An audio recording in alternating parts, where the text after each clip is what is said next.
So our next speaker. Check one. Maybe, yeah. Our next speaker is Dr. Victoria Mobley. She received her medical degree from Duke University School of Medicine and completed her internal medicine training at Johns Hopkins University and obtained her master's degree in epidemiology and completed her infectious disease training at UNC. So local training, good stuff. She currently serves as the HIV/STD medical director for North Carolina Division of Public Health Communicable Disease Branch and oversees the state's Field Services Unit.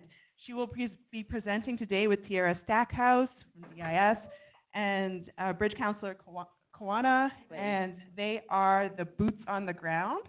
So I would like to turn this over to you now, and thank you so much. Thanks.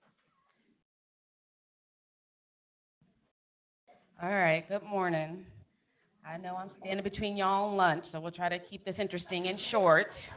So how many of you know what the Field Services Unit is? All right, so how many of you know what the DIS unit is? See, same thing. So it's interesting because we always say DIS, but we forget that the DIS unit, which is actually called the Field Services Unit, is a group of more than just the DIS that all work together, but I'll talk a little bit about that. So after the objective, which I didn't put on my slide, is for you guys to understand that the Field Services Unit is synonymous with the DIS unit. All right. Can I not advance it this way? I can do it this way, too. Yeah, try that one.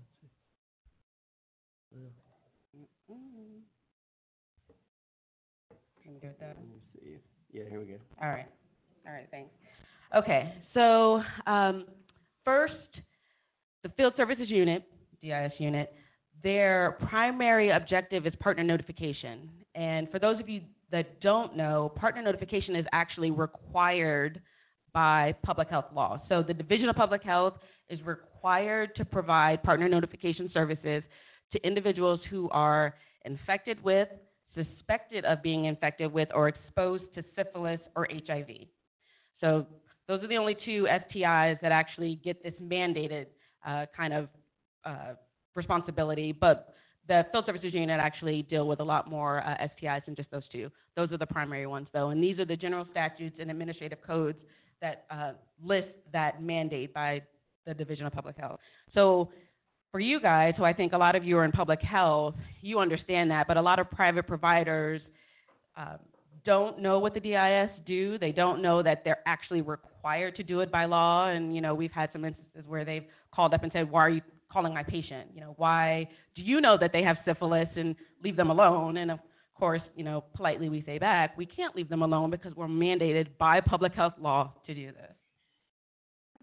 All right, so this is North Carolina counties divided up into regions, and the color of your county matches with the color of the regional office that covers your county. And as you can see, there's 100 counties. Some of the regions cover a lot of counties. Like if you look at the pink region, that's 27 counties they're covering. But the way, compared to the orange one, where there's only 5, but the way the regions were divided was population-based, not geography. That being said, even though the Asheville region has a lower population to cover, they sometimes are driving 200-300 miles a day just to find 1 or 2 patients. So it's a lot of work to do all of the services that the Field Services Unit provide. And this map actually, the slides will be available, but this map actually shows who the supervisors are and who the bridge counselors are and the contact number for the actual regional office in case you need any assistance from them. All right, so when I say that it's not just the DIS, it's the Field Services Unit, it's because there's a lot of people in this unit. It's about 80 people strong. It includes, by far, the majority of the folks are the DIS ones. So the ones you typically see, they go knock on the door, they go find the person who's infected or exposed, and they, if they're infected, they help them get into care. If they're exposed, they facilitate testing. But it includes a group of more than just them. So our bridge counselors are another group that you're going to hear about today. They're specifically focused on HIV-positive individuals who are not in care. So their only goal really is to go out and assist individuals who are living with HIV who, for whatever reason, have not been able to either link to or remain engaged in HIV medical care and help them get back to that. But there's the supervisors, there's our internet partner notification. DIS is only one because, as state employees, we can't sometimes access those sites that we need to in order to connect with the individuals who've been exposed. So some of the dating apps that you've heard, Grindr, Jacked, we can't access them at this time from state devices, so we actually contract with someone at UNC who does that notification for us. And then we have trainers. This is a big staff. There's a lot of turnover, and honestly, somebody who's never had DIS experience who gets hired, it takes about 6 months for them to be fully ready to go out into the field by themselves to do all the things that DIS does. So you can imagine if there's high turnover and you're getting new staff who have never done it before, 6 months to get them up and ready to go do this job, which is complicated. So, they're going out into the field, they're talking to individuals who are not having the best day. So, they may be the first person to tell them that they have syphilis or that they newly acquired HIV. They're having to interview them to get all of their risk information. All of this stuff is required for us to get the money from the CDC, so we provide back the data that the CDC requires. But then they're talking to them about partners, about their risk factors. They're doing health education. All the DIS are trained to draw blood. So they all do phlebotomy in the field. They draw blood on top of a car. They draw blood at a kitchen table. We've had DIS draw blood on the sidewalk. I mean, these are folks who are highly trained and skilled, and there's no position like them in the private sector. So a lot of folks don't understand kind of all of the skill sets that go into being a DIS. So that, I'm gonna stop there, and I'm gonna move into quickly just asking, how many of you know that HIV control measures were changed last year? Okay. So for those of you who aren't aware, they were changed. The first control measures that we had were written in the 1980s, back when HIV epidemic was new. There wasn't effective treatment, and those control measures made sense at that time, but at 2019, well, 18, when we changed them, things have changed. We know a lot more about how HIV is transmitted. We know a lot more about prevention. We have a lot better tools to prevent HIV. And so really when for all control measures, not just for HIV, for any communicable disease that has a control measure, which they all do, by the way, when the science is updated, when it's changed, when we know more, when we have newer treatments, all of that mandates a change in control measures, which we did. And the real reason behind that is public health control measures are meant to prevent transmission. They're meant to prevent someone transmitting whatever their transmissible infection is to someone else. If there's no risk of transmission, then public health doesn't have a role in regulating your activities or behaviors. So for the HIV control measures, the main change is this. There are other changes in the control measures, and you can read them, but this is the main change. The control measures define who is sexually infectious and who's not. And anyone who meets all three of these criteria that I'm about to talk about are no longer considered sexually infectious, so they can't transmit their HIV virus. So if you're in HIV care, and that means you're being routinely seen by a clinician who's managing your HIV disease, you're adherent to that clinician's treatment plan, and that's a patient-specific treatment plan with their provider, but whatever that clinician says you need to do for your HIV disease to be maintained and controlled, including taking your meds every day, adhering to the lab schedule that they set forth, and you've been virally suppressed for at least 6 months. And we say you have to be virally suppressed for at least 6 months because you can be suppressed in your serum but still have virus in your genital secretion. So 6 months allows for you to clear the virus from every genital, oral, well, you don't transmit HIV orally, so let me not start that rumor. But it clears it from every place where you could detect it. So anal and genital secretions, then you're no longer considered sexually infectious. So in care, adherent to the plan, suppressed for at least 6 months, you can't transmit your HIV virus. So those individuals are no longer legally required to wear a condom when they have sex. They're also no longer legally required to notify their future sexual partners. That doesn't mean that public health has changed their message. So our public health message stays the same. We encourage anyone who's sexually active, and that includes people living with HIV who are considered non-infectious because they meet those 3 criteria, to have open discussions about their sexual history, their sexual risk, with all sexual partners, and to wear condoms to prevent other STIs. Again, control measures are meant to prevent transmission, and if there's no risk for transmission, control measure is not appropriate. Okay?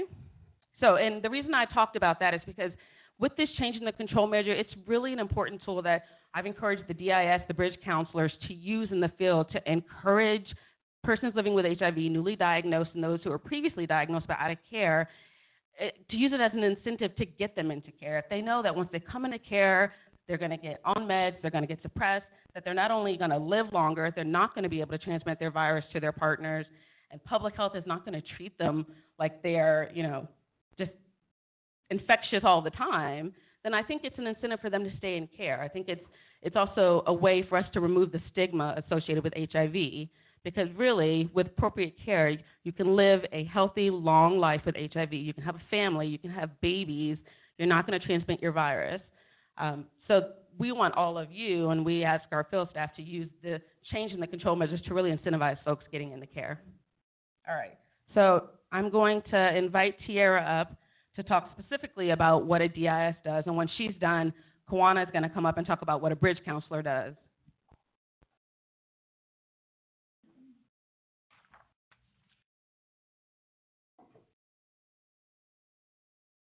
So disease intervention specialists, we investigate reported, suspected, and potential cases of syphilis and HIV. When we are assigned a case, it's good to know as much as we can about the patient before we have that face-to-face interview. We utilize NCEDs to find out what made the patient test, any reportable signs and symptoms, the gender they identify with, looking to see if they have a previous history of syphilis or if they have more than one STI at the same time that the case is assigned. More investigation is done by doing a lot of record searching, looking to verify their current addresses, providing an additional address, looking to see if they're currently in jail or probation, verifying phone numbers, looking to see if a patient is on any social media sites so that we can have some type of physical description of the person that we're going to meet. First attempt to contact the patient is by making a phone call to see if we can schedule a location, date, or time to meet. And then if a phone number is not available, then we're going to knock on the person's door. We also contact healthcare providers to see if a patient has a scheduled appointment for testing or treatment, or we can make an appointment for them at the local health department. In some circumstances, when a patient is not able to go to a PMD or a local health department, we can also do a field blood.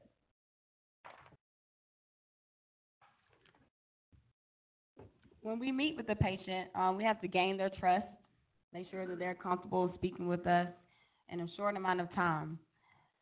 And so we educate them on the disease that they're diagnosed with. We assess their risk. We ask about partners and explain about anonymous partner notification. And we kind of reiterate that the partners will not know who named them unless the patient informs them. If the patient only knows how to get to the partner's house, after the interview, we would do a field tour. So that patient would take us directly to the partner's house. We discuss disease control measures for newly HIV diagnosis and review the control measures for previous positive individuals that are named on a new HIV case. We refer patients into care into an infectious disease facility of their choice.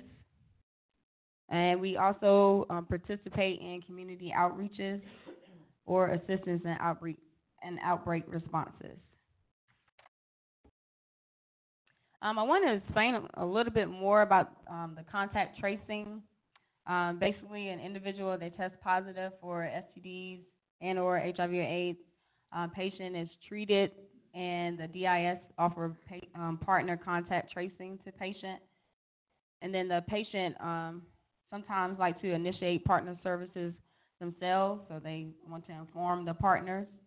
And so I tell them myself, thank you for informing your partners, but I also need their information too, so that we can follow up with them and make sure that they've been tested and treated appropriately. Then you have some patients that do not inform the partners, so I let them know that I can assist them with that. And so we notify the partner anonymously, and we facilitate testing and treatment. We do in-person notification. We do phone notification. And the 1st of January, we are now able to do HIV exposure notifications over the phone. And we also do internet notification as well. Challenges for DIS. Sometimes patients don't like dealing with the state. They don't like dealing with the state health department. Sometimes a prior experience with another DIS can also hinder the current DIS that they're working with. Partner notification dead ends. The patient may not have all the info to contact this partner, so such as a full name, a phone number, or address. And so when we try to record search all of this, sometimes we end up at a dead end. And that also leads to partners that are still out there that need to be tested and treated. Patients feel like they can notify partners themselves without our assistance. Patients feel like we are, trying to get them in trouble, especially if you are previous HIV positive. Non-compliant patients, pretty much, we report them to the local health department once we have, done all that we can to try to contact the patient, try to get them in to test or treat, and also get partner information. Sometimes, just because we reported them to the local health department, we still can assist the local health department if we need to make another field visit out to the home. If the local health department doesn't have the resources to do that, we can also help do that. And some positives for DIS, positive patients are treated, contacts are tested and are treated, PrEP referral, and a patient is linked into HIV care.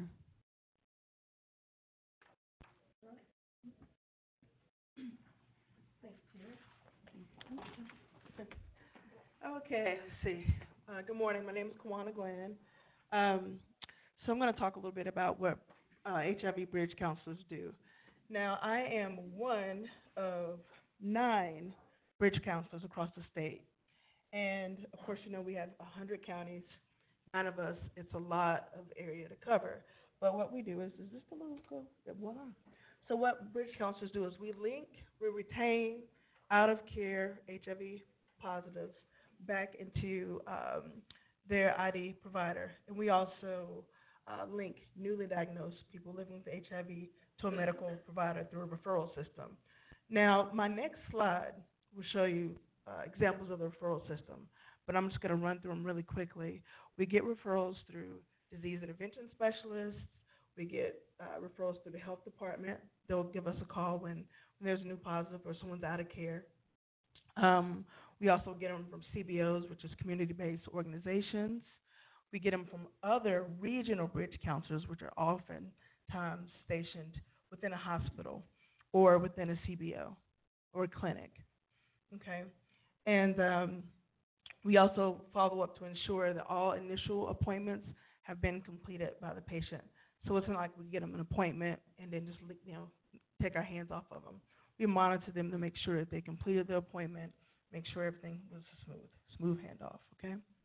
So, like I said before, we do collaborate with patient navigators, regional network of care, bridge counselors, and medical case managers. Now, what makes North Carolina bridge counselors different from some of these other types of bridge counselors is we're actually able to leave the office, go into the field, as though, like the DIS, and we are able to knock on doors and find people who are out of care. Okay, so that makes a big difference between the two. Patient navigators, medical case managers, they're pretty much towels, and they're fixed in one position. So we do a lot of warm handoff between the group of us. So we also conduct field visits. We also use, we monitor out of care in newly diagnosed people with HIV through a surveillance system, NCEDS. And we also enter data to keep up with results and to, see if they're virally suppressed. If they're not, make sure we get them in so we can get them virally suppressed, okay? And also we do HIV and STD health education when we're with one of the patients. Okay, so this is a little bit about that referral system I talked about. DIS, bridge counselors, medical case managers, patient navigators, local health departments, medical providers. And those can be given to us, old school, fax machine reports, phone calls, NCS, which is North Carolina surveillance database system we use, CareWare, which some of you guys may be familiar with. We also get referrals that way. And also a newer system called NC Echo. Questions, concerns, complaints? Okay, move on. Some of the common barriers to care that our folks see, that is a typo, but stigma is the big one. Stigma, we're going to call it that, that's better. So stigma, poverty, mental health concerns. Transportation's huge problem for our folks because if you noticed, North Carolina, we have a lot of rural counties and not a lot of resources for transportation, not a lot of public, transportation. So patients do have difficulties getting back and forth to their appointments, which when bridge counselors are able to, because it would be a daunting task to try to transport everybody all the time. But for those cases where we can get to them, they need 1 or 2 rides, and we can set them up with something later on. We do provide transportation to them, but it's definitely hard to serve 10,000 plus people. Also, homelessness is a problem, especially with the young Black MSM. A lot of them are chronically homeless. They do what we call a lot of couch surfing. So they may be at a friend's house one moment, and then the next moment, they're somewhere else. So that's another really difficult barrier to care, and for us too. Housing, we all know the housing issues are happening all across the nation. Insufficient housing or just unaffordable housing. So those things are issues to care. And also, patients are unaware of resources. They don't know that they can be put on Ryan White and HMAP programs to assist with their HIV care. And so that's another reason why we try to locate the ones we know who are out of care, because they may not know that they can go in without insurance, et cetera. Okay? And also child care is the issue. Many of our patients will say that they cannot go to their appointments because they have no one to watch their kid during the day. And, they can't really necessarily take the kid into the clinic, into the exam room. And so that does keep a lot of people out of care. Okay? All right. So improving care and retention. How us bridge counselors do that is we go to out-of-care network meetings. We use technology to improve our record searches, which helps us find people a little bit easier. We also, again, collaborate with CBOs, locating OOC out-of-care patients. We use behavioral health change model to motivate them to stick with care or to get into care. And also we use motivational interviewing techniques. So, field service unit outcomes. I'm going to hand this over to Dr. Mobley because she will talk about that. Oh, how many of you are at the county health department? And how many, keep your hand up if you work in the Std Clinic. Great, okay. just quickly, I mean, you might already know this, but we are currently, all of you know what NCEDS is. For those of you who don't work in the county health department, NCEDS is the North Carolina Electronic Disease Surveillance System, and it's the statewide disease surveillance system that has every reportable communicable disease come in. So it's not just HIV, it's not just STDs, it's pertussis, it's measles, it's everything, which is actually really helpful. So we can look, you look up a patient, you can see if they've had a history of salmonella, if they've had a history of syphilis, if they've had a history of pertussis. I mean, it's, kind of a overarching system, but currently I do not believe that county staff, particularly the Std Clinic staff, have access to see HIV in it. Am I correct? So we're working on that, and I'm telling you this because I want y'all to know once you guys have access to see the HIV events, and the only thing holding that up is for some reason when they first put HIV in the system, they put it in as HIV as one event and AIDS as another event. So, a person can get diagnosed with HIV and then later get diagnosed with AIDS, and then they have two events, and some of the information doesn't transfer over. So we're working on fixing that, making it one event. Once that happens, those of you in the Std Clinic, you're going to see patients who come in and who may not tell you they have HIV, who are wanting to get STD screens. And it's a good opportunity for you to look and see whether or not they're known to be HIV positive so that you can ask, are you in care? And if they're not in care, how can I help you get into care? And if you need assistance, calling your bridge counselor, whatever bridge counselors cover your region, to ask them to come help with, telling the patient about the resources, linking them to care, and then following up and making sure they made it. So we're really going to utilize that resource once you guys have the ability to see HIV to help us identify those individuals that are out of care. I was just going to show you, so these are HIV and syphilis index cases, so people who were newly diagnosed with HIV and syphilis last year. You can see that of the ones that are assigned to the field services unit, the majority get interviewed, but where we are having some difficulty is here. So these are the number of these folks who were interviewed but didn't say they had any partners. Now, mind you, we're interviewing people with primary and secondary syphilis, with acute HIV infection, and they say they haven't had sex. So we actually, and some of that is that like Tiera and Kawanna talked about, there's some concern. They don't want you to potentially identify them as the person who named them, right? So if I am sleeping with 5 people, well, maybe those 5 people are only sleeping with me, and so if you go and say they've been exposed to syphilis, they're going to say, oh, it was Vicky who gave it to me. And so that's a concern for them. And then there's also the concern or the very real issue that they might not know how to find them. So a lot of internet apps allow you to identify someone in your immediate vicinity to meet up with, to have sex, and then you go back. And you may not have exchanged anything more than a first name.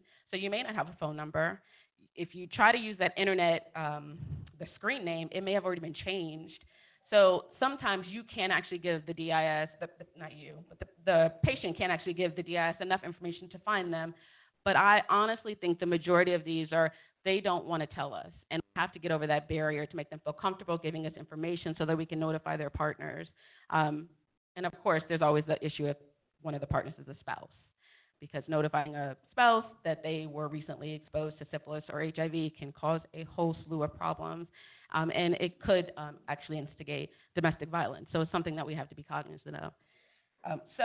And then if you look at the partners, so of the partners that we actually are able to locate, we do a good job getting them tested and or treated. So once we know how to find them, we do a good job, at least for syphilis. Syphilis is actually a whole different thing, because in syphilis, if you've been exposed to syphilis, you actually can't, by law, refuse to get tested or empirically treated.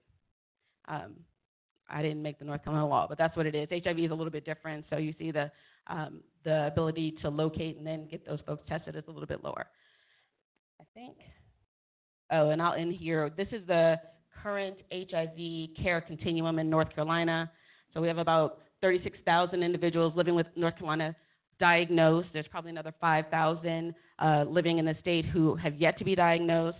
Of those diagnosed and reported to us, 71% made it to their first care visit. Of those, 62% were retained in care, and of those retained in care, 59% were suppressed at the end of August of 2018. So we have some work to do, including finding the other individuals who have yet to be diagnosed, but then also, once we diagnose them, we're losing them along the care continuum. We need to work on that. That's the same thing. It's just the newly diagnosed folks. That's it. So we're happy to take questions, but we know lunch is coming up, so if you don't, we won't be too offended. Screen up for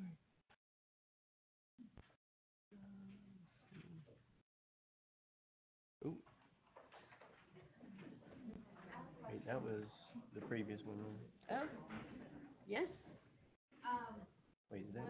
Yeah. Repeat the question.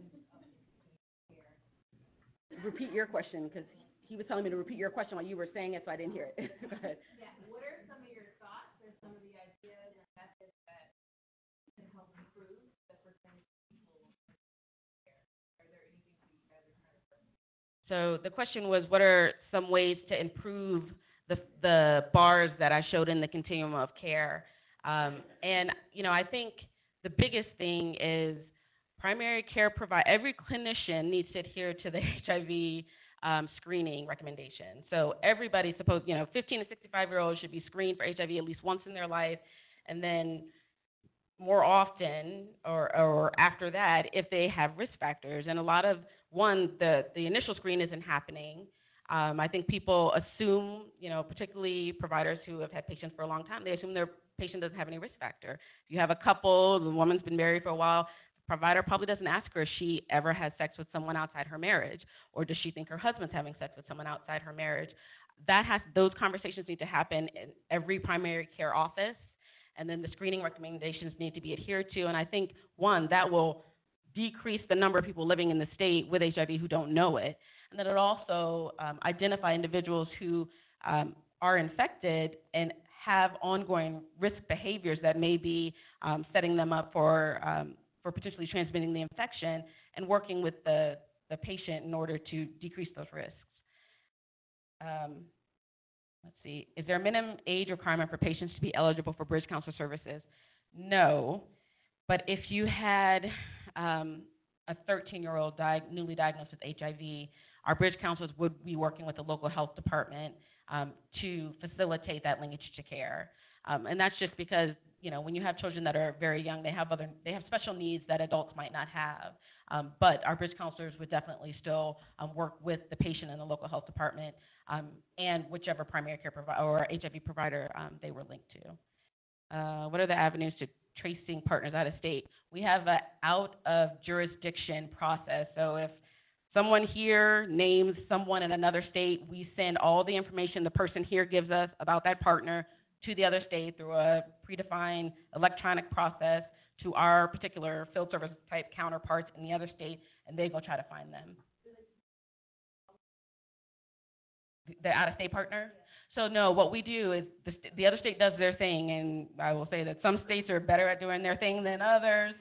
But then as soon as whenever they get any information back, they pass it back to us, and we close it out on our end. But we don't actively follow anybody out of state. We travel, but we don't leave the North Carolina borders. What happens to patients that don't want to come into clinic? Are you talking about syphilis?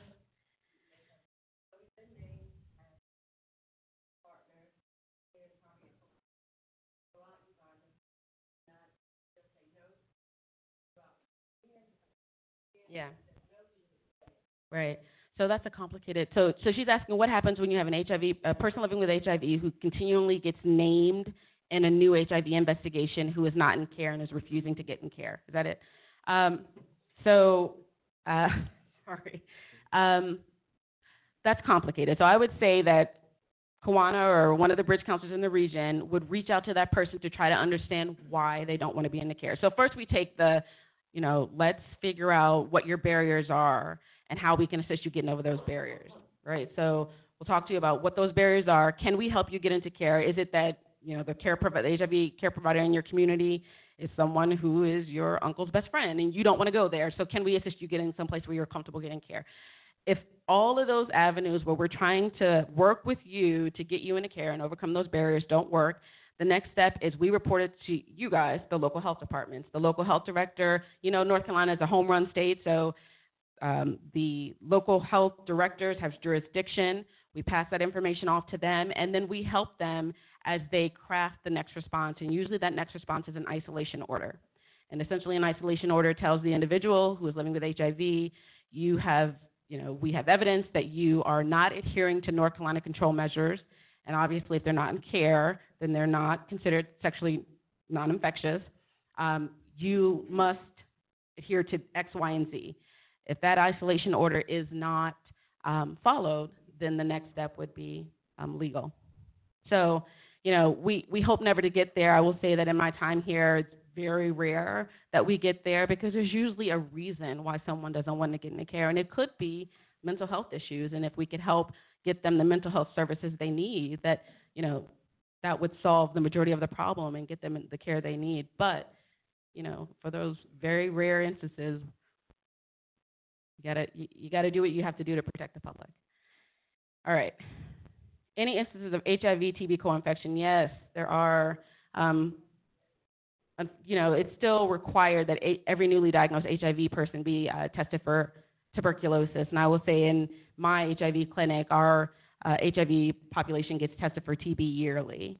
And there are some places in the state where we're seeing increased HIV TB rates. And if you're in those sections, you know who you are. I love my DIS. They're great. Thank you, DIS. Good job. These are comments that came up for y'all. How can local health departments ensure that patients are virally suppressed if they don't receive HIV care in that facility? When you get access to NCEDs, one of the things you're going to be able to see beyond whether or not they have HIV is what their viral load is, because that comes in electronically for essentially all persons living with HIV in the state. So you're going to be able to look and see the last viral load this person who's sitting in my clinic wanting an STD exam and testing was a year and a half ago. Haven't seen anything since then. So one, that tells you one thing. If they say they're in care, the next question is, where are you in care? Because I'm not seeing any care labs here. And if there is a care lab and it's $200,000, then you can ask, did you recently get into care? Maybe you recently started meds, or, do we need to refer you to a bridge counselor or someone to help the situation? But you will be able to see the viral load in there. So if you have a 13-year-old test positive for HIV, do you notify Child Protective Services? We don't. We notify the local health director and the communicable disease nursing director for the county that child resides in, and then we work with them. Usually I think that results in a Child Protective Services referral. But we don't personally do it, but we definitely work with the local health department to make sure that the child gets what they need. And unfortunately, that has happened. I think that there's some I can't see, but that might be, how much time do I have? I can try to scroll. One more. Okay. What are the laws regarding spousal notification? I'm going to answer this one because this one's a complicated one.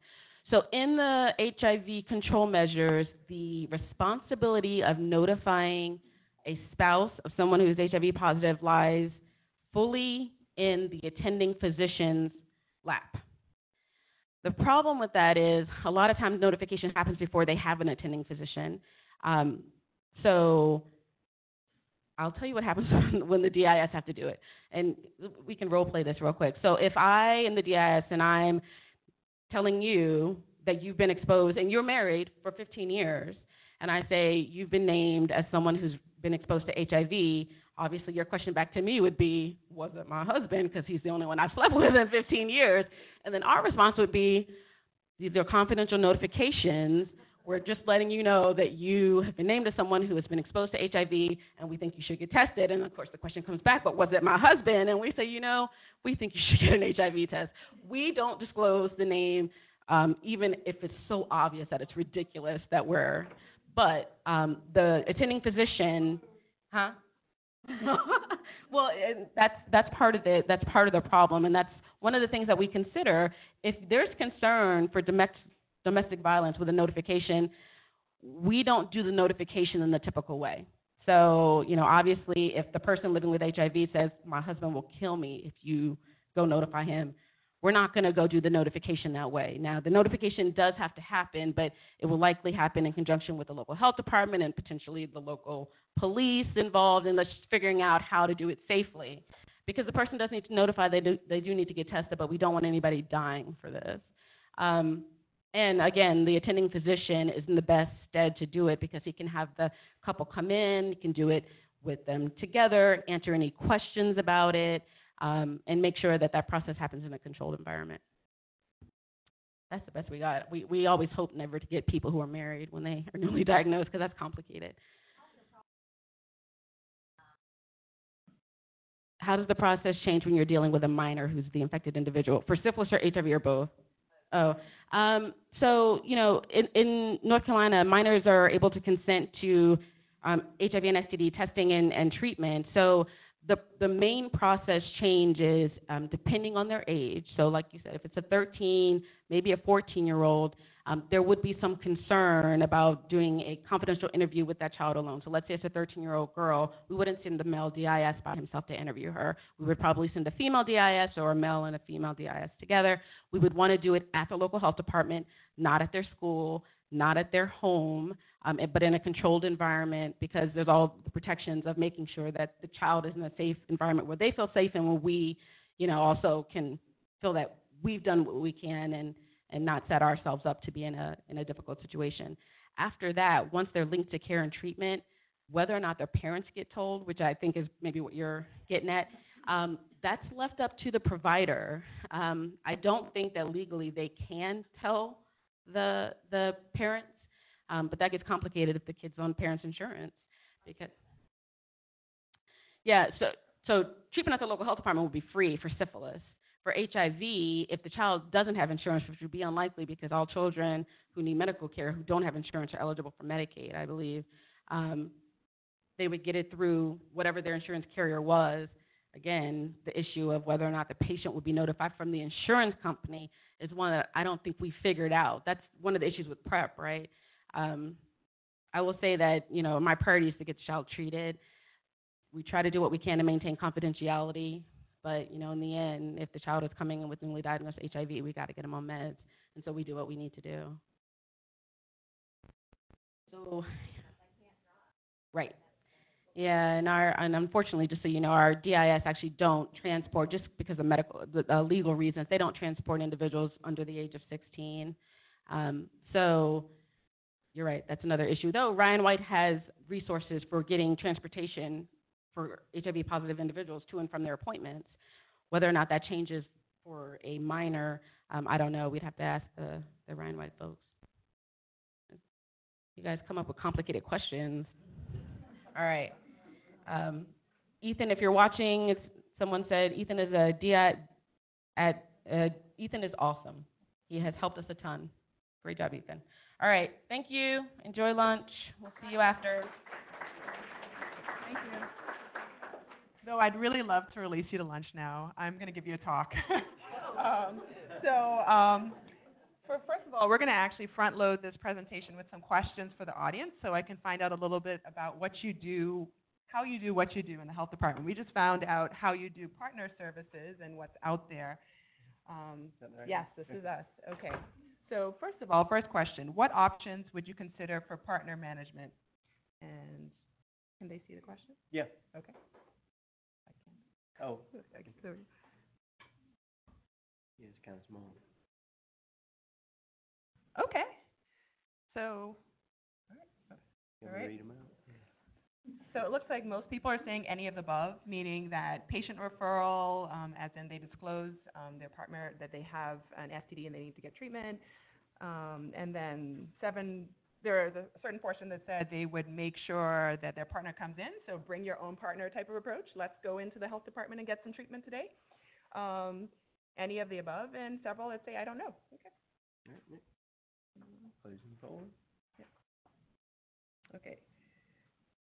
So which of the following are true regarding EPT? EPT is recommended for male and female contacts to syphilis.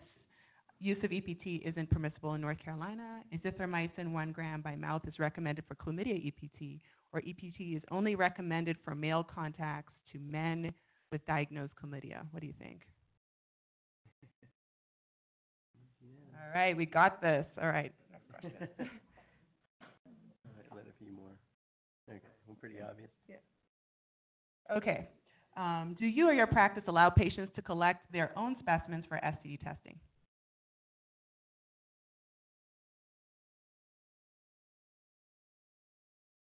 Really fast responses for this one.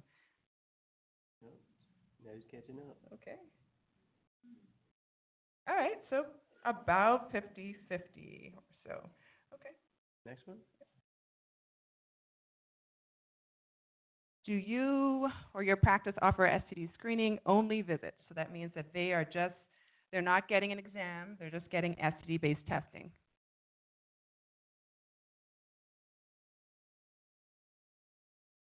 Nope, nose catching up.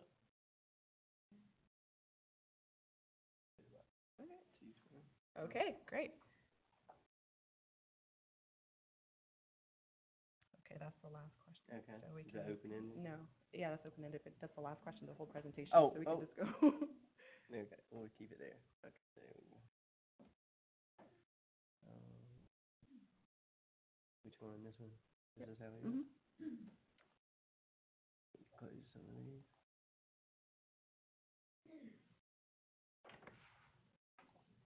Oop.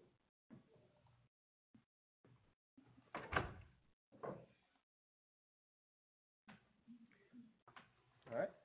Okay. These are my disclosures. Okay, so hopefully we'll be able to talk about several strategies. It looks like many of you employ them, so that's great, super awesome. So let's start off with a case. We have a 21-year-old female who's G1, P0. She's in her first trimester of pregnancy, and she's coming in for a visit at the local health department. You ask her the 5 Ps, and she says, I have one male partner in the last year. That male partner is her main source of income, and he's a truck driver. No condom use, no contraception, which she is currently pregnant, and this is unplanned. Sites of exposure are vaginal only, and prior history of STDs are none, but she's had appropriate STD screening done as part of her visit, and that's all remarkable. So, normal physical exam, and you have a plan. So when it comes to screening, we can currently do, the currently recommended testing is NAT testing, and this is for genital tract infections in men and women. It is highly sensitive, highly specific, and you don't have to transport pee, which is super awesome too. And when it comes to men, unfortunately, that first cast urine is what you're going to use, but in women you can actually use a vaginal self-collected specimen, and this is really good. It's superior to other specimen collection sources, so good to know that's out there. And then when it comes to other sites, so throat and rectum, some health departments have gone ahead and validated this. You can also submit some specimens to the state, and we'll talk about that later. But these are other options. You definitely want to screen at sites of exposure. For chlamydia, we got to screen. There have been national screening programs for chlamydia that have been around for decades, and they're highly effective. So we screen women less than 25. We screen older women. When I say older women in STD world, that's greater than 25, not in general life, of course. We screen also in first trimester, third trimester based on risk, and we want to do a test of cure to make sure that chlamydia infection is cleared because of the potential complications associated with that infection. And retest in 3 months. That's really important. We often screen at the initial visit and then forget to do that rescreening in 3 months. And then partner management is super important as well. And also, in the era of super intelligent gonorrhea, we have to remember that dual treatment must be used to treat gonorrhea. So that's your ceftriaxone and azithromycin on exactly the same visit, not come back and get the ceftriaxone after they got the azithromycin. So important things here, you want to make sure you screen as well, sites of exposure, retest and rescreen, and make sure the partners are managed. So when we look at morbidity, and we've seen a slide similar to this in Dr. Van Wagner's talk, the South is really the epicenter for STDs, unfortunately. You look at gonorrhea, you look at chlamydia, the southern United States are highly represented. Looking locally, you can see where you practice in North Carolina, and you can see if you're practicing in a high morbidity zone, and I'm guessing for gonorrhea and chlamydia, many of you are. And so where do our patients get care? Believe it or not, a lot of them are getting care in non-STD-based settings. So that's been the change in dynamics that's going on over time. But in the health department settings, we have a unique population. We have the underserved, we have the underinsured, we have the uninsured. And this is data from the North Carolina Surveillance Report. And you can see that the poorest individuals in our state are the ones that are most morbid when it comes to gonorrhea and chlamydia infections. Also the same for syphilis.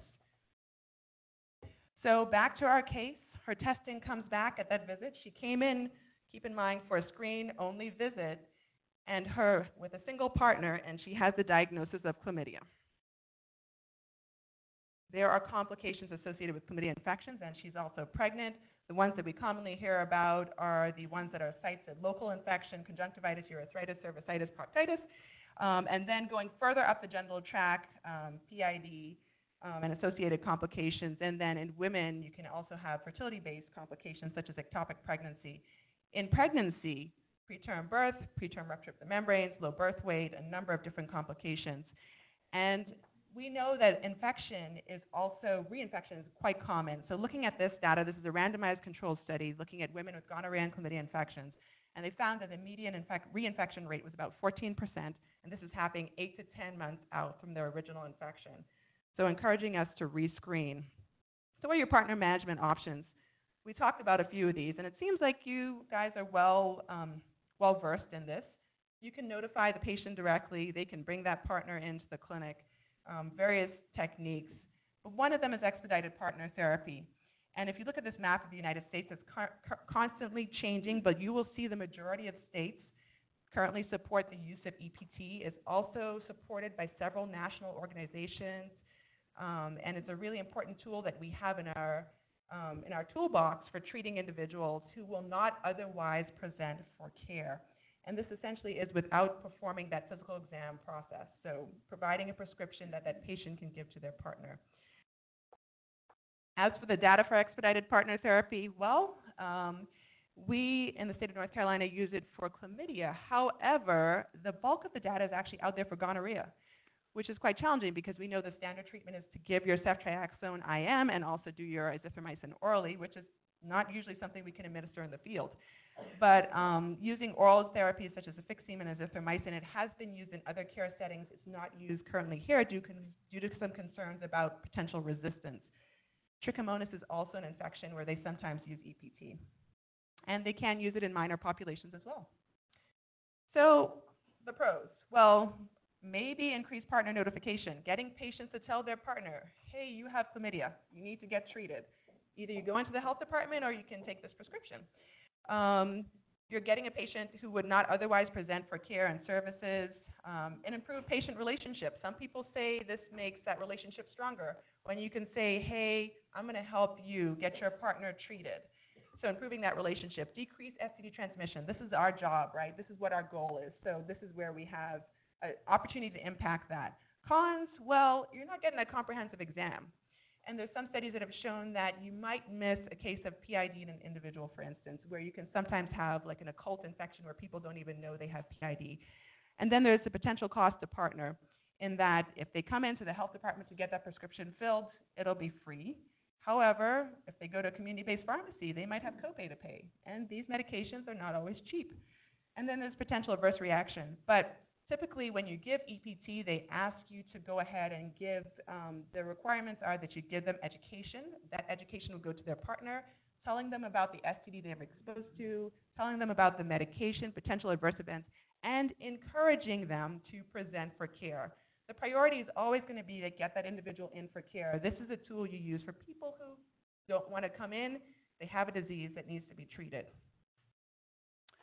So what about how are we doing out here in North Carolina? So a student of mine did this really great survey looking at the health department settings, asking them about EPT. So looking at all the health departments out there, we had 53 health departments respond, over 101 providers. 85% of providers knew about EPT, and you guys demonstrated that. You know about it.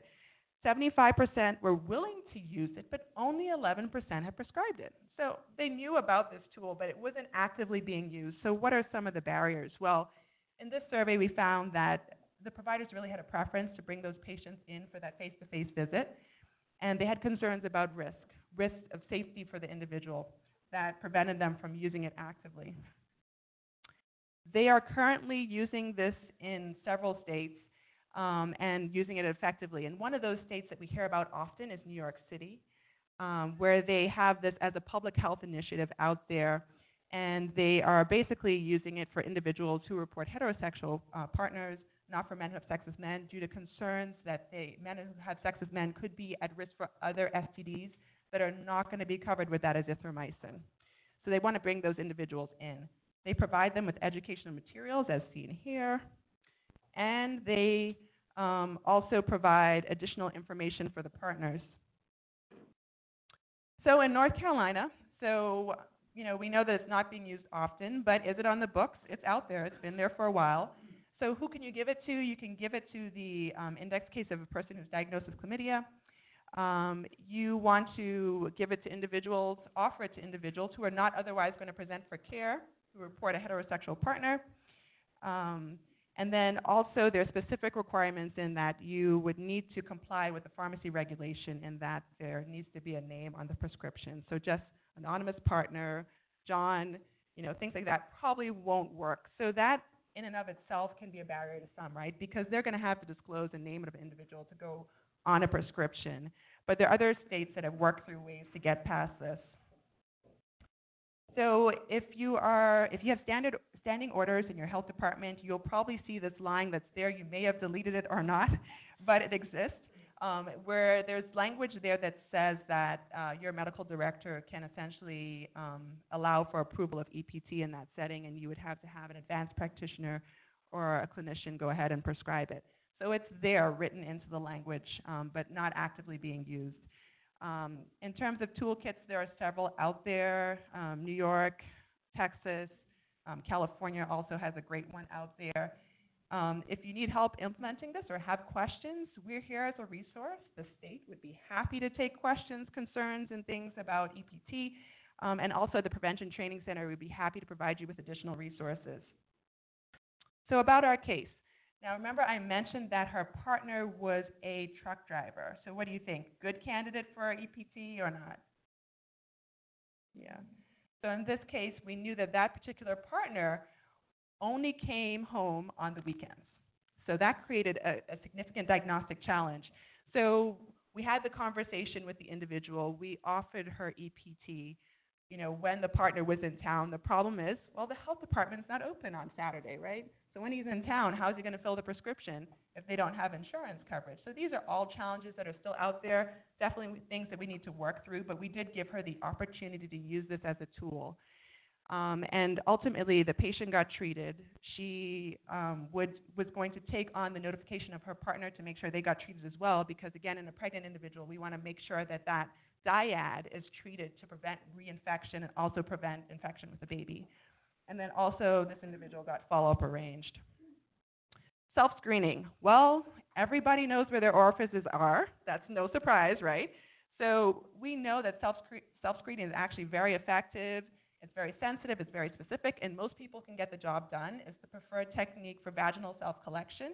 And it is moving to one of those preferred techniques for other sites as well, including the rectum, where there are some clinics that offer it for individuals. Patient satisfaction is pretty high with this. They don't have to deal with the provider. They get the job done. They don't have to deal with us. Level of comfort is pretty high. Most patients actually prefer to collect their own specimens. Of course, we'd make sure they had instructions and tools, and there are several out there.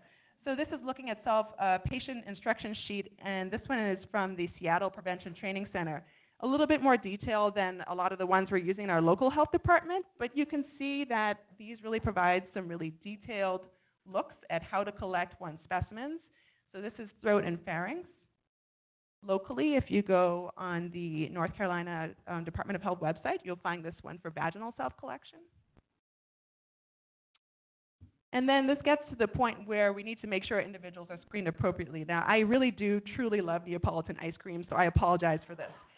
So rectal specimens, urine specimens, pharyngeal specimens, and then, of course, there will need to be that patient-level contact for the blood draw for the HIV and syphilis. But that said, we do have outreach units that go out there in the community and do STD testing on demand on site. For instance, Posse at Forsyth County Health Department, they're a group that does that commonly. Several outreach groups. The DIS will also do some HIV testing in the field. So lots of tools. Self-collection resources. So if you go on the North Carolina Department of Health website, you'll find the instruction sheet for female self-collection that I just showed you. There are protocols that are also available. There is training available. There's a module out there. You can get your CME from doing that. And then in terms of which specimens are collected, and this is a common question that we get, okay, so what specimens is the state going to process? When it comes to male specimens, they're going to be looking at MSM and transgender individuals who have reported, who have appropriate exposures reported, and these are individuals who can be tested through that state mechanism. So let's do another case really quickly. So we have an 18-year-old male who's coming in. He comes in every 3 months for his checkup. Wants to make sure, doesn't have any STDs, very sexually active on the scene. He has no specific complaints. He's just coming in for screening. He reports 2 female partners in the last 2 months, 6 in the last 12 months. Clearly, he would also be a great candidate for some other things we just talked about in our previous lectures, such as PrEP. He reports some condom use, kind of depending on whether he has it or not. He reports oral and penile-vaginal sex. He has a prior history of pharyngeal gonorrhea, so again, a great candidate for PrEP as well. So another question, a question I have for you guys is, how can we enhance the quality of services this patient receives? What can we do? He's coming in pretty serially for these visits. What can we offer him?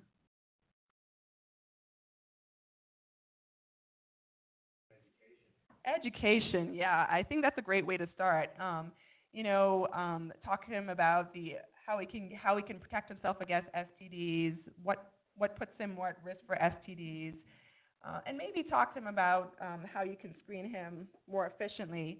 One tool we have out there in the community, and I can see from the responses earlier on, offering the individuals who might not have any specific STD-related complaints the opportunity to express. Go through a clinic really quickly and screen and walk out. Now, you might wonder, okay, what about the exam part of it? You can miss things. We'll talk about that in a little bit. But I'm trying to think of that client who is coming in pretty frequently, and you want to make sure that this person isn't getting bumped off the schedule because you don't have any slots, but you realize this individual needs care. So changing the way we do what we do. Well, this is a great article by Julie Dombrowski and Matt Golden talking about how we can improve the quality of care we do, making it more efficient, making sure we are actually looking at our population, the ones we're treating, and designing interventions specific for them. So one great model to look at that is the Express Clinic model. And this was a cool picture that was designed by Hillary Reno. And in looking at how we have done STD care, traditionally, we've had a provider visit. They make an appointment, they come in, they have samples collected, we talk to them, we give them condoms, we call them with their results. And then we have like well woman exams, we have primary care tract visits. But now on the opposite end of the spectrum, we have express visits. They're checked in, there's not necessarily a medical provider involved in that interaction. You can triage them, you can have them self-collect their specimens, you can do a fast notification of results. In the ideal world, of course. Now, why offer this? So it increases patient-level access. It can reduce that clinic clog that you have when you're trying to get people seen really quickly and you have a high volume and you want to get them done. You can reduce the time to treatment. Getting them, instead of telling them, yes, we have an appointment for you in a week, having them walk in, do their self-screening, giving their result within hours or the next day. It can improve efficiency of your staff, using your staff members to the maximum of their potential. And it can reduce stigma. You're just going for a visit, quick check-in, you're going to leave. Nobody needs to know what's going on there, just making sure everything's going okay. So the tools that we use in these visits, things that we can use to improve the efficiency of that process is doing rapid HIV testing, doing rapid syphilis testing, getting that result on the spot, and caring for that individual, giving them treatment in a timely fashion. Rapid Trichomonas testing. We are in a high morbidity zone for Trichomonas as well in the South, so this is something that we can do as well. And then talking about self-testing, and that's supervised versus unsupervised testing or facilitated. So what do I mean by that? So this is actually a really cool YouTube video to Google. This is about the Dean Clinic in the United Kingdom. They're probably one of the best known models for express clinic care provision, and for a number of different things. So you have an individual, and you see the cartoon on the side where they come in, they check into the clinic, they use a computer, they log in themselves. And then you can see that image. They go to the bathroom to self-collect. Something shows up on the mirror, shows them where they need to swab their throat. They then put their specimen in a tube. The tube goes off to the lab where it gets processed. They sit in a waiting room. Somebody draws their blood. They leave. then they get a text message telling them when their results come in. So really cool method. As for whether we can do that here in North Carolina, I am questioning this. But you know what? Hashtag clinic goals for 2020, maybe. So, all right. So express clinics in action. So we actually do have some clinics that are well known for their express clinic service. And I don't know if we have anybody in the room from Buncombe County. No. But Buncombe actually was recognized by the Centers for Disease Control for a model that they used to strengthen their capacity through an express clinic. And what their triumphs were recognized as they were able to reduce clinic time, visit time, going from like a 2-hour visit down to a 45-minute visit, which was huge. You guys who work in Std clinics know that this is not really the fastest process despite your best efforts. They were optimizing the use of their resources, and then they also added in some extra perks. So they talked about family planning. They got people in for vaccinations, all of the great vaccinations that Dr. Swigert talked about. And they tried to meet multiple things in that short visit. So very efficiently meeting the care needs of their highly morbid community was something they were able to do. So when you think about how you model an express clinic, one thing to keep in mind is that you can do a number of different things with it. It's kind of like a blank slate in that you can do your STD risk-based screening, you can do counseling. So you can talk to them about how to negotiate safe-sex practices, much like you were saying, education, talking to them about how you can talk to your partner about using a condom and using one effectively, demoing how to use a condom. You can talk to them about overdose prevention. So we are also in a time where we're seeing a great amount of opioid abuse and we're seeing overdoses in the community. Some of the health departments out there are now offering naloxone. It's also available in other community organizations. This might be the opportunity for an individual who's also using substances of abuse to then again, talk to them about how they can get naloxone, or if you have it in your health department, offer it to them in that visit. Smoking cessation, we know that HPV is a vaccine that is a cancer. HPV vaccine is a cancer prevention vaccine. Talking to them about smoking cessation in an STD visit is warranted. This is also going to protect them in the future. And then the hepatitis vaccines that we talked about earlier. Reproductive health, if there are no plans for pregnancy, this is a great time to have that conversation if they're not using condoms. And then I talked about the various referrals that can have that could be there in place. So as for things that we can do, pros and cons, we talked about several of them earlier on for other types of visits. But for express visits, really the pros, you have the opportunity to screen and identify STD infections.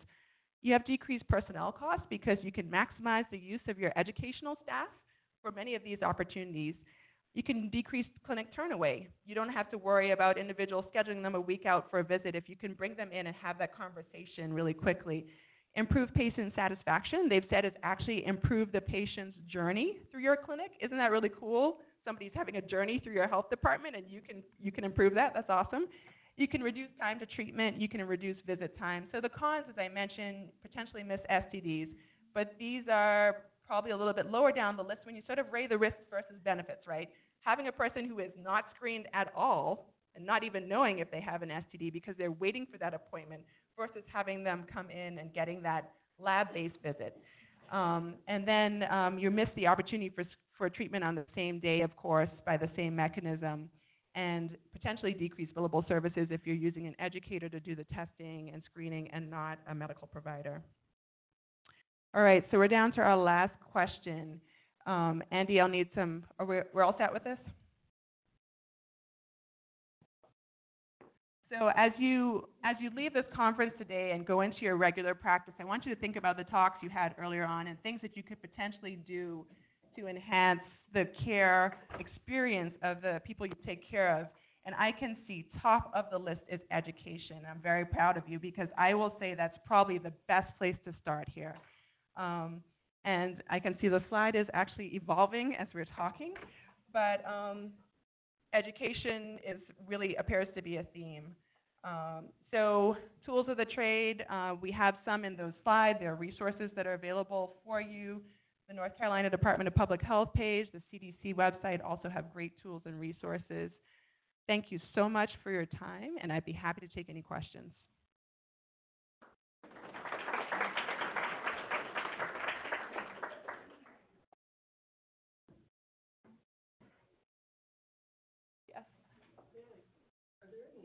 departments or ETT where they actually give the medication to the patient, just thinking to take to their partner, thinking about the question of the truck driver who's only home on the weekends. Is that a practice that you do here? Great question. There are states that do partner-delivered therapy. In our state, we typically are on the prescription model, from what I understand. That said, some counties have innovative ways of delivering medications to the field. I think, is anybody here from Wake County? I believe Wake County might be might be one where they actually have individuals that can go into the field to potentially, yes, the DIS nurse that goes into the field and can give medication that way for individuals who either cannot come in or refuse to come into care. But you're right, that's actually one of the barriers to getting treatment. And some states where they've done that partner-delivered therapy, they've had more success with individuals in terms of uptake of the medication. Any other questions? Yes?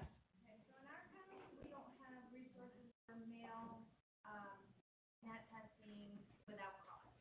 But we do have ability to swab, look for gonorrhea, and NG. So a lot of times we have the opportunity where men can pay for low-cost NAT testing. Currently, we do the swab first and then the NAT testing. And I know you're supposed to get the dirty test urine or the first drop urine test, but to me, it seems like a lot of our patients that are coming in as partner contacts do the swab. They can't get NGU, but it's maybe a negative. And I'm just wondering, are we doing that? I know this is the guidance from the state lab, but I don't know, I just wondered other people's experience and your thoughts on that. So there are several questions there. So I'll see if I can answer them. So the first one, I might ask the assistance of Dr. Mobley on that. In terms of specimen transmission to the state, there is a mechanism by which certain individuals, certain high-risk individuals, can have their extragenital specimens sent to the state for processing. And I think I had that information on my early slide. Is that correct? Are you talking about heterosexual males? Yes. Oh, okay. Okay. Yeah, that is the more complicated one. If they're symptomatic, you can send it. And if they're MSM, the state lab now accepts both extragenital and urine, whether they're symptomatic or not, as long as they have risk factor. Or if they're being started on or maintained on PrEP, regardless of gender and sexual orientation. So there are now mechanisms to send GC and chlamydia to the state lab, but they have to meet one of the 4 criteria, and I can make, so that kind of went out last October, and we can make sure that that goes out again, because your face looks like you don't know what I'm talking about. So I'll make sure, I'll come find you, but for heterosexual males that are just coming in to get screened, yeah, we still don't have great resources that I know of. So that said, there are also outreach teams in the community that can do testing and screening events. Depending on the county the individuals are in, I'm guessing that might not exist in your county, but in other counties they have individuals who can be screened outside of the health department settings for free of charge as well, and then discounted services in other establishments. But I agree, this is a huge problem. The cost of extragenital testing can be high and sometimes a barrier to individuals presenting for regular care. Your next question was about the ideal specimen timing and type. So ideally, we would want that urine at the crack of dawn, right? People don't come to the health department at the crack of dawn, so we're not going to get that. That said, there is some leeway in that if you look at the label of the specific testing that you're done, and I'm not sure what you're running on site, but you can actually get that test later on the day. As for the yield, it might be slightly less, but definitely, it's something that can be used. And then you bring up a good point. People who are coming in for symptoms and they have a negative NAT screening, right? And so could it be something else? And we currently don't have usable technology in health department settings for those, for instance, for a mycoplasma genitalium. But in some health departments, they've gone ahead and done validation for trick testing in men. And that might be an option in the future for your health department setting if you're looking at all those things that are bringing men in who have urethritis-type symptoms and have a negative chlamydia testing. Any other? My question is just, is the timing wrong to do the swab first and then the urine? Oh, the swab and the urine. That could be part of why we're getting so many negative specimens when our partners are positive. Yeah. So, I mean, you bring up a good point. So the timing of the swab in the urine, I mean, that's certainly possible. But that said, for instance, in some places we collect a swab and then we also plate it as well. And in those instances, we haven't found any difficulties in terms of getting yield off of that plate while doing the swab first and then the swab for the NAT testing and then using that same swab to plate as well. So it's probably variable depending on load as well of bacteria that's available, if it is that they truly have a bacterial STI. That said, there are other things that can be involved in that, infection that might not be detected on your testing that's available. Okay. Any other questions?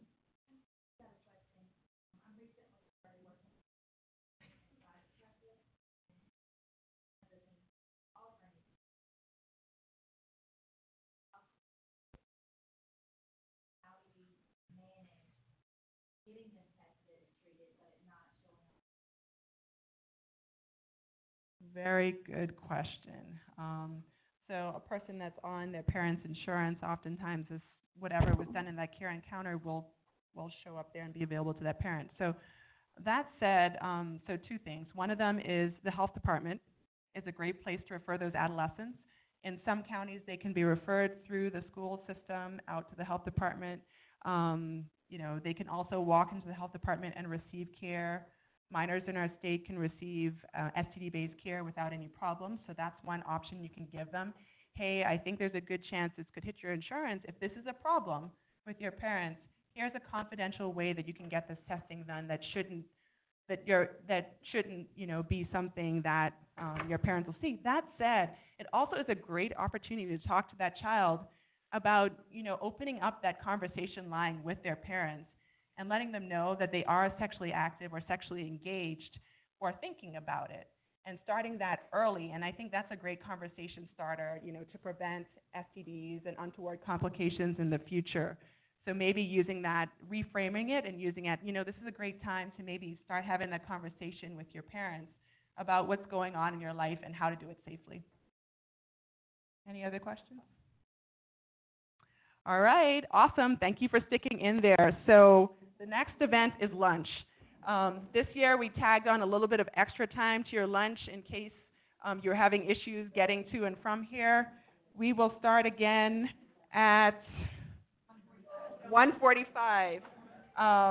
See you then. Thank you. Okay,